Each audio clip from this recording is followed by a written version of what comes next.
This is where America's first serial killer came through Irvington and committed his crime in this building behind me.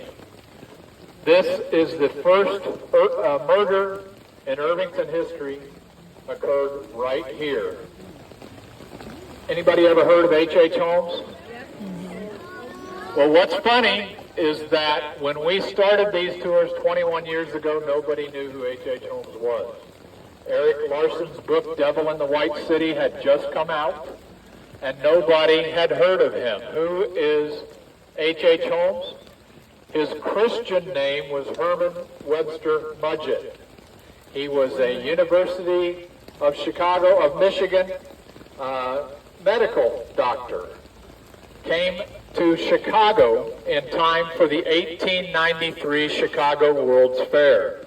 That doesn't mean much to you now, but things that you use every day or have used in your life made their debut at that fair. The Ferris wheel, electricity, Quaker Oats, Hershey bars, Cracker Jack, Pabst Blue Ribbon beer. The list is very, very long. 28 million people attended that fair. That's over half the entire population of the country at the time. Holmes came up with the plan to capitalize on this. He built a hotel at 63rd and Wallace on the south side of Chicago. This is a 3-story Victorian building. Bottom floor, retail shops. Middle floor, regular hotel rooms. The upper floor were special killing rooms. If you checked into one of those rooms, you did not check out.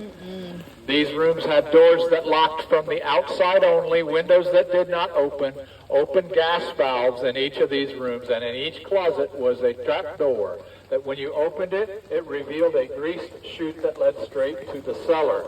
He would size you up when you walked in. If you were a man that looked like you might have money in your pocket, he'd put you in one of those rooms. He'd turn on the gas, down the chutes that you go. If you were a woman that he took a fancy to, he would put you in one of those rooms. He'd turn on the gas just enough to knock you out. He would carry you down to the cellar, do terrible, terrible things to you. Then he would kill you. They claimed that he killed over 200 people. We will never know. He admitted to killing 28. Why will we never know? What is waiting at the end of those greased chutes? 2 large industrial-sized vats of acid. He melted his victims down to their skeletons, and he sold those skeletons to the University of Chicago for $75 a piece. That's why we will never know how many people he killed. When he came through here in Irvington, the fair is over. It is October of 1894, and he is on to his next scheme. He got with his business partner, a man by the name of Benjamin Peitzel, and he told his business partner, give me 3 of your children. We will put $10,000 life insurance policies on each of these kids' heads. 2 girls, 1 boy. He said, you wait for a local child to die in Chicago. I'll keep him moving. You turn him in, we'll get $10,000 a corpse. And they took out multiple insurance companies because the companies did not talk back and forth back then. When he came through here, he was traveling with the two girls and 1 little 10-year-old boy named Howard Peitzel. People remember him showing up at this house with Howard, but he was being chased by a Pinkerton detective agent by the name of Frank Geyer, who is the hero of our story. Geyer was chasing, looking for those kids. He wasn't looking for Holmes. He was looking for those kids. Because would you trust your kids with H.H. Holmes? Never, never. He had been to Indianapolis, St. Louis, Chicago, and up into Canada and down into Cincinnati. He kept them moving in a circle so they couldn't catch him. Geyer had come through Indianapolis on 3 different occasions, asking around, and nobody had seen him. He came to Irvington. It was the last check mark on his box. He was going to check Irvington, and then he was going to give up the search. Why? Irvington is home to Butler College. The best people lived here, the brightest people lived here, and Geyer didn't believe he would hide out here. He was wrong. He went down to the real estate agent. He showed a mugshot of Holmes, and the The real estate agent told him, yes, I've seen him. Geyer nearly fainted. Said, take me to the last place you saw him. Brought him to this house. Geyer went into that house. It was empty. There's no sign, but he had confirmation that Holmes had been here. So he did a deep search. He went into the back of this house, and he went under the porch, covered by lattice work. He ripped that lattice work apart, and it was disturbed earth. This is not good. He started digging around, and he found a piece of an old steamer trunk with the Peitzel name on it. More importantly, he dug some more, and he found an old-fashioned metal spinning top. This was Howard's prized possession. He had purchased it at the 1893 World's Fair. He slept with this thing, so he knew this is bad. He went into that house. He searched, and he saw a large wood-burning stove in the basement of this house. He ripped a screen off of the window, and he started to sift the ashes. And very soon he found bits of bone and a human jawbone. He knew he had found Howard at last. He put an Indianapolis police detective out on the sidewalk, and he said, don't let anybody in this building. Well, Irvington's finding out that something's going on, so they're slowly making their way over here. Among these people were 3 little 10-year-old boys led by Oscar Ketterbach. They wanted to play detective, so they went into this house behind the policeman's back. And they looked, and they saw that pile of ashes, and they knew something was up. They searched those ashes. They found nothing. Oscar, in disgust, kicked the flue off of the back of that stove, and something fell out with a thud. Described in court papers as looking like an old leather football. Didn't know what it was. They didn't want to get in trouble. So they brought it out to the police officer and said, we found this. And he said, get out of here before you get in trouble. And he put it on the ground. Trouble is, everybody in Irvington is coming over here now. And this police officer has no idea why. And he's getting nervous. The closer they get, the more he taps on this leather mask with his nightstick. Nervous energy. They get closer, he taps harder. Soon it pops open.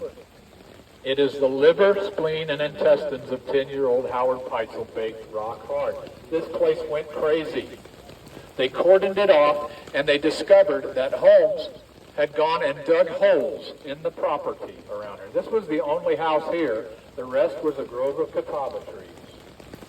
And in those holes, every 10 to 20 yards, Holmes had taken this little boy's ashes and poured them into each hole, as if making him disappear from the face of the earth. He killed him in this house. You can stay in this house. You can spend the night in this house. It is an Airbnb now. You can find it on historic Irvington Holmes. You got to wait till after Thanksgiving, though, because it's booked up. But if you should find yourself here, go up into this, behind this window. That is where H.H. Holmes killed that little boy. He's a doctor, so he drugged him. Drugs didn't work fast enough, so he strangled that little boy behind that window. He cut his body up, and he burned him in the furnace. And it happened right there. You can stay here if you want. I've been in there. My favorite thing in there is a 10 by 10 steel plate that is nailed to the floor, the original floor. Why is that my favorite thing? It is the flue of that stove. That is where Howard's life essence ascended to the heavens. It's still there. So you can come here and you can ask these nice people to stay here. They'll let you. Everybody wants to know what happened to H.H. Holmes. He's a bad, bad guy. They caught him. They put him in prison in Philadelphia's Moyamensing prison. And they didn't like him immediately. He is a loudmouth bragger. And he admitted to killing 28 people immediately. He thought he was going to be famous. He thought he was going to be rich. They hated him. So what's the first thing they did when they got him in jail? They measured him for his noose. And then they proceeded to put 50 pounds on him. They overfed him. He thought he was being treated special. No, these guys were good. They knew that if they put 50 pounds on him, that when they swung him, his head was liable to come off of his shoulders. They hated him. When he died, his head stayed attached, his neck did not break. It took him 20 minutes to strangle to death. They did nothing to help him. Nothing. They hated him. His last wish was to be buried under 6 inches of concrete. Why? He's afraid of grave robbers. The grave robber is afraid of grave robbers. Now, we have done 3 cable TV shows on A&E History Channel and Discovery Channel on H.H. Holmes. 2 of them in this house. One of them is a series called American Ripper. Has anybody ever seen American Ripper? They called me about 10 years ago, and they heard about the tours, and they said, Al, we've got a 6-segment series. Is there any reason that we should come to Irvington? What do you think I told them? Yes. It's now 8 segments, and the last 2 segments are devoted to Irvington. And if you watch it, you'll see me in it.